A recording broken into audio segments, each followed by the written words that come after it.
Kita beralih ke informasi berikutnya, Menteri Pertahanan negara-negara ASEAN bertemu dengan Menhan Amerika Serikat, Tiongkok, dan sejumlah negara lain di Vientiane, Laos. Pertemuan itu membahas sikap Beijing yang semakin konfrontatif di Laut Cina Selatan yang bersinggungan dengan sejumlah negara di Asia Tenggara. Di tengah meningkatnya sengketa maritim di kawasan Asia Pasifik, Menteri Pertahanan negara anggota ASEAN bersama dengan AS, Tiongkok, Jepang, Australia, dan Rusia bertemu di Laos. ข้าพเจ้าหวังว่าบรรดาท่านจะประกอบส่วนเข้าในเนื้อในคิดใจของกองประชุมในครั้งนี้อย่างสังสรรค์มีบรรยากาศและมีความเป็นเอกภาพเพื่อให้กองประชุมของพวกเราครั้งนี้สำเร็จผลตามระดับขาดหมายที่ได้วางไว้เพื่อเป็นพื้นฐานให้แก่การสืบต่อในการร่วมมือทางด้านวิชาการป้องกันศาสตร์ของ Selain sengketa maritim, pertemuan juga membahas perang Rusia-Ukraina, konflik di Timur Tengah, dan ketegangan di Semenanjung Korea. Dalam pertemuan ini, Menhan Tiongkok menolak ajakan bilateral dengan AS.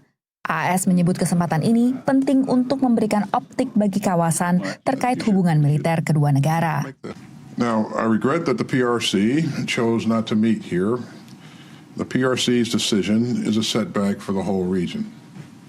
As I've said consistently, the right time to meet is any time.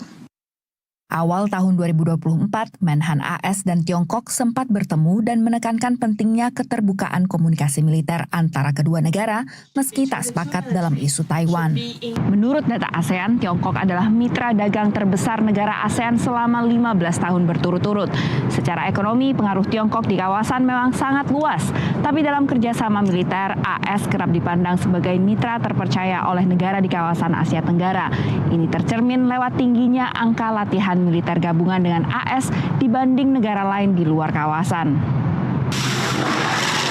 Sekutu terdekat AS di kawasan yang sering bersengketa dengan Tiongkok adalah Filipina, di mana insiden terkini menunjukkan kapal penjaga pantai Tiongkok menembakkan meriam air ke kapal Filipina.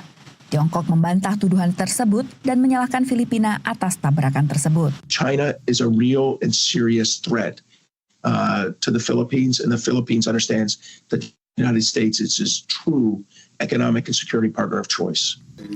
Namun pengamat lain mengingatkan, di dalam kawasan sendiri ada banyak konflik domestik dan dinamika intraregional yang harus dihadapi negara di kawasan, seperti konflik di Kamboja yang bersinggungan dengan Vietnam dan Thailand. I think there are certain parties that believe that the concern is China, should be China, only China. But then there is an elephant in the room. Regional countries have certain security concern that are closer to homes. Posisi AS di kawasan masih akan terus dicermati pengamat, terutama mengikuti transisi pemerintahan dari pemerintahan Joe Biden ke Presiden terpilih Donald Trump. Dari Washington DC, Virginia Gunawan dan tim VOA.